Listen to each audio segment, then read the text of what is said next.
देशात जवळपास 30 ते 40 लाख मेट्रिक टन कांदा शिल्लक असताना केंद्र सरकार केवळ 15,000 मेट्रिक टन कांदा खरेदी करून काय साध्य करतंय असा सवाल केलाय नाफेडचे संचालक नानासाहेब पाटील यांनी।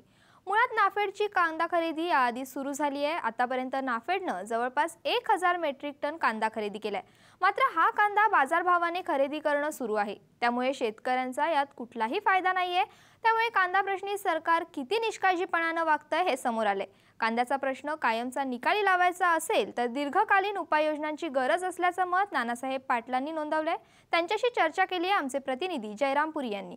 नानासाहेब, 15,000 मेट्रिक टन कांदा नाफेडच्या मार्फत खरेदी केला जाणार आहे। नेमकी परिस्थिती काय, ग्राउंड रियालिटी काय, यामुळे शेतकऱ्यांना फायदा होईल? 15,000 मेट्रिक टन कांदा खरेदी केला जाणार आहे हा निर्णय 1.5 महिन्यापूर्वी झाला होता आणि तो खरा आहे। पण मला नाही वाटत का आजच्या परिस्थितीमध्ये शेतकऱ्याला याचा कवडी मात्रही फायदा होणार नाही।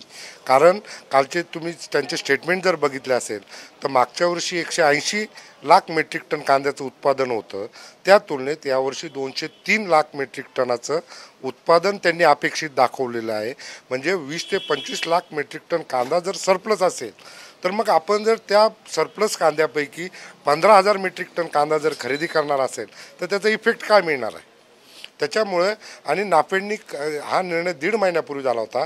नाफेडनी गेल्या 20 तारखेपासून खरेदी चालू केली आहे। आत्तापर्यंत 950 मेट्रिक टन कांदा खरेदीसुद्धा केला आहे। तो पण काय भावाने खरेदी केला आहे? 788 रुपये सरासरी भावाने। त्याच्यामुळे एक मार्केट नाफेड खरेदीला उतरूनसुद्धा प्राइजेसवर कोणताही फरक पडलेला नाही। खरेदी बाजारभावानेच होती ना? ही खरेदी बाजारभावाने होते, कारण केंद्र सरकारने नाफेडला किंवा SFPCला असे कोणते आदेश दिले नाही का तुम्ही हमी भाव, कारण हमी भाव तर डिक्लेअर झालेलाच नाही किंवा या भावाने खरेदी करा असं कोणत्याही सूचना नाही। जी काही खरेदी चालू आहे ती चालू बाजारभावाने खरेदी चालू आहे। बरोबर। 15,000 मेट्रिक टन कांदा खरेदी करून काहीही फरक पडणार नाही।